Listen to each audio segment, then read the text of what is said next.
다윗은 그의 삶의 여정 가운데 광야에 머물러 있었을 때가 있었습니다. 광야라고 하는 곳은 어떤 곳입니까? 광야는 목마른 곳입니다. 광야는 장렬하는 태양빛이 있는 곳입니다. 광야는 짐승의 맹수의 떼들이 우글거리는 곳입니다. 정말 삭막한 곳입니다. 그런데 다윗이 바로 여기 광야에 있었다고 말씀하고 있습니다. 본문 63편의 표제어가 그렇게 나타나 있죠. 여러분들 성경에도 그렇게 나타나 있을 겁니다. 유다 광야에 있을 때 그랬습니다. 참 상황이 여의치 않습니다. 우리가 사무엘하 15장에서 18장까지 보면 다윗이 쫓겨가는 모습, 그래서 광야로 쫓기고 요단강을 건너고 멀리 쫓겨갔던 그의 삶이 나타나고 있습니다만, 여러분, 쫓기고 있다는 것은 참 답답하고 힘든 상황입니다. 우리가 어떤 때는 삶의 과정 가운데 쫓길 때가 있습니다. 사람들과의 관계 속에서 쫓길 때가 있습니다. 앞으로 나가는 비전을 가지고 있지만 그 비전이 이루어지지 않는다고 생각할 때 절박한 그 심정 속에서 우리의 삶 속에 일에 쫓기고 또 관계에 쫓기고 상황에 쫓기고 때로는 물질관계의 문제 때문에 쫓겨가고, 그뿐입니까? 우리가 육체가 곤고하고 병들고 힘들었을 때 그 상황이 어떻습니까? 참 감당할 수 힘든 그런 정황 가운데 소스라치게 놀라기도 하고 몸부림쳐서 하나님 앞에 부르짖기도 하고, 하나님 제발 이 상황을 이길 수 있는 능력과 힘을 달라고 하나님을 향하여 부르짖고 외칠 때가 있는데, 그때를 언제라고 표현합니까? 오늘 본문 시편 63편에서는 황무지 광야와 같은 곳이라 그렇게 표현하고 있습니다. 모세가 40세에 드디어 이제 자신도 민족을 위하고 나라를 위하여 일할 수 있다고 생각을 했습니다. 어머니를 통해서 얼마나 오랜 동안 그가 훈육을 받았습니까? 그래서 자신은 히브리 백성이라는 사실을 알았죠. 여호와 하나님을 섬기는 백성이고 그 백성들은 성별되게 살아야 된다는 것을 그는 깨닫고 알고 있었습니다. 하나님 없이는 못 산다는 것을 알았죠. 그래서 그 나름대로는 이제 다 준비됐다고 생각하고 동족을 위해서, 사랑하는 백성들을 위해서 일해보고자 길거리에 나갔는데, 애굽 사람이 히브리 백성을 얼마나 괴롭히고 힘들게 만드는지 몰라요. 그 상황을 그냥 지나칠 수 없었습니다. 무슨 마음 때문입니까? 애국심 때문입니다. 또 어떤 마음입니까? 백성들을 사랑하고 나라를 사랑하는 마음 때문에 그렇습니다. 그런데 잘못 때려가지고 살인자가 되고, 나중에 드러난 것이지만 그가 히브리 백성이라는 사실이 만천하에 들통나게 됩니다. 그래서 쫓기는 신세가 되었어요. 첫째로는 살인죄를 범하여 현상 수배범이 되어 쫓기고, 두 번째로는 애굽의 입장에서 보면 반역죄를 범한 겁니다. 간첩처럼 숨어 들어왔구나. 그래서 이 두 가지 제목을 가지고 미디안 땅 광야로 쫓겨가는데 참 절체절명의 위기감 속에 빠져갑니다. 숨을 헐떡거리며 나아갑니다. 목말라 죽을 지경입니다. 어떻게 해야 될까? 여러분, 그때 모세가 이드로의 가정의 사람들을 만나고 그의 딸을 만나고 그 주변 사람들을 만나고 거기서 도움을 받고서 새로운 삶을 시작하게 되지 않습니까? 정말 막막했습니다. 어떻게 살아가야 될지 알 수 없는 상황이었습니다. 여러분, 바로 이런 상황이 삭막한 광야와 같은 삶이라고 말씀하고 있는 것이죠. 아브라함이 75세에 하나님의 부름을 받았습니다. 갈대아 우르에서 아버지 데라와 더불어 사람은 형제들과 살아가는데 인척들과 함께 살아가는 그 터에 있는데 하나님의 엄명이 내려졌습니다. 아브라함아, 너는 너의 고향 친척 아비 집을 떠나 내가 네게 지시할 땅으로 가라. 내가 네게 지시할 땅으로 가라. 하나님의 엄명이 떨어졌습니다. 75세의 고향을 떠난다는 것은 쉽지 않습니다. 그것도 황막한 광야입니다. 모세가 머물렀던 바로 그 지역 흔독입니다. 여러분, 오늘 다윗이 머물렀던 바로 그 지역입니다. 아브라함도 그 팔레스타인 약속의 땅 그 인근 근동에서 최초의 부름을 받게 되지 않았습니까? 갈 바를 알지 못했어요. 고향 떠나면 죽은 줄로만 생각하는 그 당시 시절입니다. 아, 이제 내 인생 끝났구나. 아버지 집을 떠나다니, 친척을 떠나다니, 고향 땅을 떠나다니, 이 세 가지 삼박자를 떠나는 것은 그 당시로서는요, 삶이 참 피폐해지고 죽을 지경의 고통을 당할 수도 있는 위급한 상황으로 자신을 몰아가는 것입니다. 그런데 아브라함은 믿음으로 하나님의 말씀을 붙잡고 나아갔던 것이죠. 바로 그 땅, 그 시절, 그때가 언제입니까? 광야의 시대였다는 것입니다. 오늘 저와 여러분들도 오늘 이 아침에 나와서 하나님 앞에 예배하면서 시편 63편을 묵상하며 다윗의 모습을 보며 내 인생 여정 참 그런 광야의 시대가 있었는데 어쩌면 지금 이 순간이 하나님 내게 있어서 정말 긴박한 광야입니다. 하나님 어떡합니까? 이런 상황 속에 하나님이 도와주시지 않으면 어떡합니까? 라고 주님 앞에서 목말라 하고 숨을 헐떡거리고 고통스러워하고 한 방울의 물이 귀한 그 시간, 하나님의 사랑의 오른팔의 손길이 그리운 그 순간, 여러분 어쩌면 저와 여러분들도 그런 순간일 가능성이 많다는 것입니다. 2023년도 이제 3월을 마무리 지어가면서 이 시대의 상황을 보면 역시 마찬가지입니다. 자, 오늘 본문의 1절을 한번 보세요.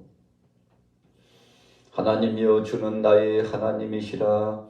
내가 간절히 주를 찾되 물이 없어 마르고 황폐한 땅에서 내 영혼이 주를 갈망하며 내 육체가 주를 앙모하나이다. 자, 분명히 1절 말씀 속에 다윗은 그렇게 고백하고 있습니다. 주는 나의 하나님이시라.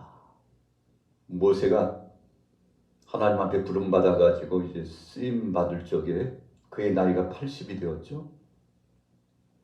그런데 하나님이 저를 택한 백성들 60만, 노약자를 합하면 200만이나 되는 엄청난 백성들을 이끌고 약속의 땅으로 가라고 지시하시려고 하나님이 부르셨는데, 아니 당신이 누구신데? 백성들이 누가 저를 보냈다고, 누가 당신을 보냈냐고 그렇게 물으면 하나님 어떻게 대답해야 됩니까? 그때 하나님께서 나는 스스로 있는 자다, 여호와라고 하는 이름의 뜻의 의미를 풀이해 주시고 내가 너와 함께 하겠다고 말씀하시고 두려워하지 말라고 하나님께서 그 모세를 들어쓰시고 급하게 주셨죠. 여러분, 그때 모세가 고백하게 된 것이 바로 주는 나의 하나님이시라. 여호와 하나님은 스스로 계신 분, 그분은 천지 만물을 창조하신 분, 그분은 이 히브리 백성들 조상적부터 함께 하신 분, 그분은 모세를 나일강 물가에서 구원하시고 미디안 땅 광야에 있을 때 40년 동안 보호하시고 도합 80년 동안 함께 하신 전능하신 하나님, 400여 년 동안 애굽에 머물러 살았지만 그러나 그 백성들을 주께서 감찰해 보셨던 그 하나님, 여러분 모세가 바로 그 하나님에 대한 고백을 마음속에 갖고서 새로운 출발을 했죠.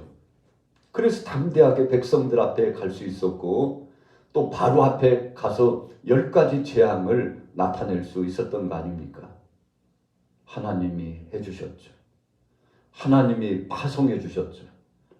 그때 그 고백처럼 오늘 다윗도 하나님이여 주는 나의 하나님이시라. 여러분, 내가 믿고 있는 그 하나님에 대한 신앙 고백을 하게 되었다는 것입니다. 우리가 처음 신앙생활할 때는 누군가에 이끌리기도 합니다. 하나님께 직접 부름받기도 하지만 누군가인가 이끌려서 주님의 몸된 교회에 나오고 신앙의 초입 단계를 경험하죠. 그러나 시간이 지나면 이제 자의적인 믿음이 생깁니다. 누구를 의탁하지 않습니다. 누구 도움 없이도 스스로 신앙생활을 합니다. 처음 믿음 생활할 때는 인도를 받아야 합니다. 모든 것이 익숙치 않습니다.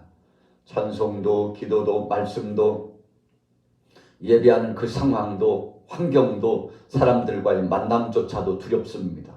그래서 교회 나간다는 것이 처음에는 엄청나게 큰 부담감이죠. 그렇지만 석 달이 지나고 1년이 지나고 2년, 3년이 지나다 보면 익숙해집니다. 그 환경에 적응합니다.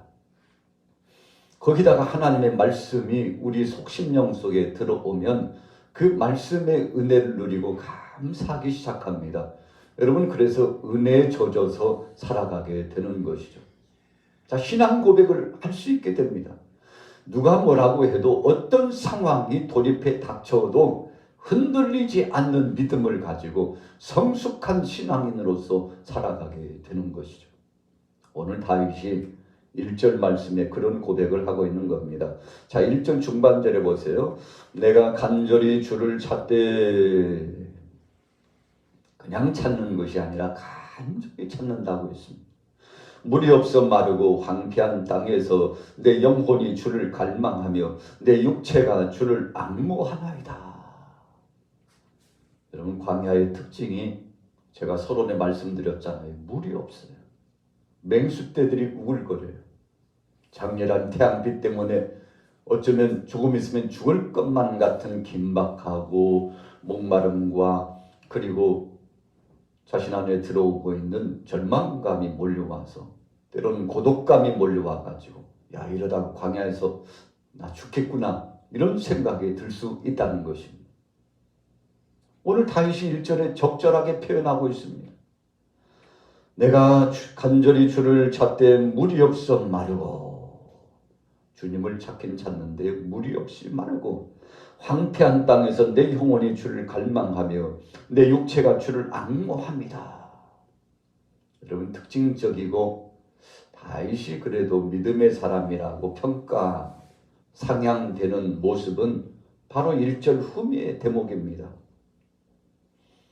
그렇게 힘들고 어려운 상황인데, 그런데 그 황폐한 땅에서 목마른 상황 속에서 갈급한 그런 상황임에도 불구하고 그 누구 하나 도움을 줄 수 있는 사람 보이지 않음에도 불구하고 여러분, 다윗이 내 영혼이 주를 갈망하며 내 육체가 주를 앙모하나이다. 여러분, 그래서 다윗은 승리하게 된 것입니다. 우리가 신앙생활하면서 오늘 본문과 같은 황폐한 상황, 목마른 상황이 닥칠 때가 있습니다. 그런데 그때 주저앉아 있느냐? 아니면 다시금 힘을 얻고 일어나서 하나님을 앙망하고 찬송하며 새 출발을 할 수 있느냐? 여러분, 이런 차이입니다. 세상 사람들은, 또 우리 크리스찬들은, 하나님 앞에 나와 믿음 생활하는 우리들은 그 사람입니다. 여러분, 어떤 특징적인 거 하나님의 더 많은 도움 받고 사는 거 아닙니다. 공기를 더 많이 마시고 사는 거 아닙니다. 한 하늘 아래서, 한 지붕 아래서 똑같이 살아가는 것입니다. 그런데 어떤 사람은 힘을 얻고 은혜를 경험하고 능력과 복을 누리고 하나님이 살아계셔서 역사하시는 것을 간증하며 살고 기적을 체험하고 표적을 바라보고 하나님이 주신 약속과 그 표징을 보고서 살아가는 사람들이 많이 있는데, 여러분, 오늘 저와 여러분들이 정말 하나님 앞에서 그런 믿음의 사람, 그런 주인공이 되시기를 예수님의 이름으로 축복합니다. 자, 본문 보세요. 2절 말씀. 내가 주의 권능과 영광을 보기 위하여 이와 같이 성소에서 주를 바라보았나이다. 여러분, 기대감이 있었다는 것입니다. 사람이 맥이 푹 풀려가지고 살아가는 사람이 있습니다. 눈동자가 팅해가지고 흐려지고 이제 인생 다 산 사람처럼 그렇게 살아가는 사람이 있어요. 왜 그렇습니까? 목적이 없기 때문에 그렇습니다. 하루 아침에 일어났는데 야, 오늘 참 해야 될 일이 많고 이루어야 될 일이 많고 오늘 정말 신바람 나는 날이다. 어제도 일이 잘 되더니 오늘도 참 척척척척 일사천리로 일이 잘 이루어지고 야, 오늘도 기대가 된다. 하루 동안에 체험하고 감동될 만한 일이 얼마나 또 많이 나타날까. 여러분, 이렇게 하루를 시작하는 사람하고요, 아이고 또 오늘도 살아야 되나? 또 먹어야 돼? 아이고, 오늘도 또 일터에 나가서 일해야 돼? 참 이런 짓 안 하고 살 수는 없나? 참 하루하루가 괴롭다. 인생 왜 나는 이렇게 퍽퍽하게 살아가나? 여러분, 이렇게 살아가는 사람과의 차이 어떻습니까? 오늘 우리는 전자에 표현한 것처럼 정말 갈망이 우리 속에 있고 하나님을 앙모하는 소원이 있고 그래서 하나님의 그 권능과 영광을 체험하고자 다윗이 그랬어요. 그런데 그 상황이 어떤 상황이었습니까? 우리가 사무엘하 15장 이후에 보면 압살롬에게 쫓기는 다윗의 모습이 나오죠. 참 아들에게 배반당하고 충신들에게 배반당한 그 다윗의 심정, 그래서 광야에 몰렸는데 그 심정이 어떻겠습니까? 여러분, 모든 것을 다 잃었어요. 왕이 왕자를 잃었다는 것은 모든 것을 다 잃은 것입니다. 함께하는 사람들 다 도망가고 참 충신들 몇 사람 외에는 다윗의 것을 떠나가고 다 뒤돌아서고 그렇게 절친이었던 사람들도 그를 향하여서 배반하고 뒤돌아서 가지고 손가락질하고 먼지와 티끌을 날리면서 욕보이고 희롱하고 여러분, 다윗이 그런 참 고통스러운 상황을 만났잖아요. 그런데 그때 2절 말씀에 내가 주의 권능과 영광을 보기 위하여, 하나님 어떤 기적과 능력과 반전의 역사를 체험하게 하시려고 나를 이렇게 궁지로 몰아가시고 사면초가 이기로 그렇게 몰아넣습니까? 나를 왜 터널로 몰아넣습니까? 이제 앞으로 보여질 터널 밖에 그 이야기가 기대가 됩니다. 오늘 본문의 다윗이 그런 고백을 했다는 것이 참 기가 막히잖아요. 어떻게 이런 절박함 속에서 하나님의 능력을 나타내 주실 줄로, 영광을 보여주실 줄로 믿습니다. 그렇게 할 수 있을까요? 정말 우리도 다윗의 믿음처럼 그렇게 할 수 있을까요? 자, 3절 보세요. 주의 인자심이 생명보다 나음으로 내 입술이 주를 찬양할 것이라. 지금 죽을 수도 있다는 것입니다. 그러나 이 생명보다도 더 중요한 것은, 죽고 사는 이 문제보다도 더 중요한 것은, 사람들에게 쫓겨서 절박한 상황이 된 이 문제보다도 더 중요한 것은 하나님의 인자하심이 내 편이실까? 아니면 나를 떠났을까? 이런 문제였어요. 모든 것을 다 잃었다 할지라도 하박국 선지자가 고백한 것처럼 외양간에 소가 없고 내 안에 우리 나라의 주변의 모든 것이 다 상실되고 떠나갔다 할지라도 여호와 하나님 한 분만 함께 계신다면 내가 만족하고 감사하겠다고 찬송한다고. 여러분, 여호와로 인하여서 감격하고 있는 하박국의 모습처럼 다윗도 그랬습니다. 하나님의 긍휼하심과 인자하심과 불쌍히 여기심과 내게 다시 한번 기회를 주시고자 하시는 하나님의 선하신 그 뜻만 계시면 하나님 괜찮아요. 하나님 한 분만 계시면 모든 것들이 다 떠나가고 상실감에 빠져도 괜찮아요. 이제부터 시작입니다. 주님 바닥을 치고 일어날 수 있도록 반석 같은 주님이 함께 하심을 믿습니다. 5절 보십시오. 4절에 이러므로 나의 평생의 주를 송축하며 주의 이름으로 말미암아 나의 손을 들리이다.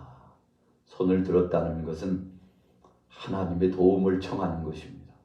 모세가 산에 올라가서 기도했던 바와 같고, 아말렉 족속들을 향하여서 전장에 있었던 여호수아가 승리했잖아요. 여호수아의 능력이나 힘이 아닙니다. 모세가 기도하니 하나님이 도와주셔서 된 겁니다. 여러분, 그래서 손을 올렸다는 것은 하나님 앞에 항복하는 거예요. 하나님, 나를 용서해 주옵소서. 하나님만이 내 소망입니다. 손을 높이 올렸다는 것은 하나님, 이 기도를 응답하여 주옵소서. 주님 앞에 간절히 원하는 것입니다. 여러분, 사모하는 마음이 있다는 것이죠. 골수와 기름진 것을 먹음과 같이 나의 영혼이 만족합니다. 여러분, 주님 때문에 만족하다는 것이죠. 나의 입이 기쁜 입술로 주를 찬송합니다. 여러분, 주님의 성호를 찬송하고 6절에는 그 능력의 주님을 기억하고요. 그리고 읊조린다고 그랬어요. 7절에는 나의 도움이 바로 주님입니다. 주님 밖에 다른 도움이 없습니다. 찬양의 가사처럼 그렇게 우리에게 주신 말씀 아닙니까?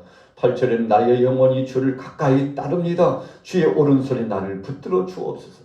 여러분, 그래서 하나님을 가까이 한 만큼 하나님께서도 정말 복된 역사를 체험하게 해 주신다는 거죠.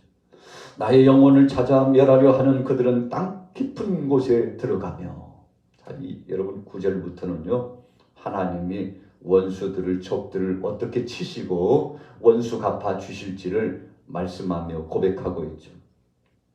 철저하게 하나님 갚아 주셨습니다. 10절에 보세요. 칼의 세력에 넘어져 승량의 먹이가 되리라. 지금 광야에 있는 것은 다윗인데요, 하나님께서 모든 것을 바꿔 주셨어요.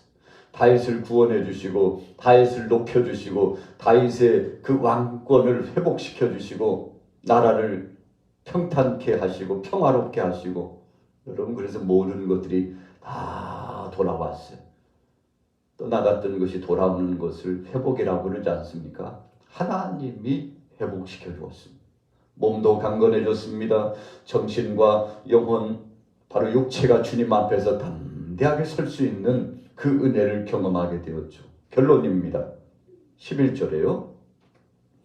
왕은 하나님을 즐거워하리니 주께 맹세한 자마다 자랑할 것이나 거짓말하는 자의 입은 막히리로다. 중상모략을 하고 다윗을 모해하고, 심지어는요 그 아들 압살롬이 궁정 앞에 앉아가지고 백성들이 재판을 받으러 다윗에게 가면 여보시게 들어갈 거 없어, 내게 재판 받으면 돼 하고 자신이요 왕이 된 양 스스로 재판을 진행했어요. 내 말 들어, 다윗 말 들을 것도 없어, 그러면서 백성들의 마음을 빼앗아갔다고 그랬죠. 여러분, 도적질해 간 겁니다. 하나님의 사람 세우신 종 다윗 편에 하나님께서 일을 진행하시는데 중간에서 탁 백성들의 마음을 가로챘다고 성경에 말씀하고 있잖아요. 훔쳐갔다고 그랬어요. 여러분, 사탄의 속성은 그런 것입니다. 악한 것들은 우리 속에 있는 진귀하고 보배로운 믿음을 빼앗아가려고 합니다. 은혜를 빼앗아가려고 합니다. 하나님의 능력과 권세를 경험하지 못하게 하려고 합니다. 여러분, 어떻게 하시겠습니까? 오늘 다윗은 그 모든 영광을 하나님 앞에 올리고 하나님을 즐거워하리니, 하나님이 처음에 주셨던 그거 다 회복시켜 주셨으니까 얼마나 감사합니까? 주께 맹세한 자마다 자랑할 것이나 그랬어요. 주님 앞에 소원을 두는 자 하나님이 책임져 주신다고 했습니다. 오늘 아침에 여러분들에게도 다윗처럼 자랑할 것이 많아지고 간증할 것이 많아지기를 축복합니다. 오늘 시편 63편의 말씀은 황막한 광야 속에 있는 삶입니다. 그러나 하나님이 마실 물을 주시고 햇빛을 가릴 구름 기둥을 역사하시고 이 모양 저 모양 다윗을 책임져 주셨는데, 오늘 하루 동안 믿음을 가지고 말씀 안에 승리하게 되시기를 예수님의 이름으로 축원합니다.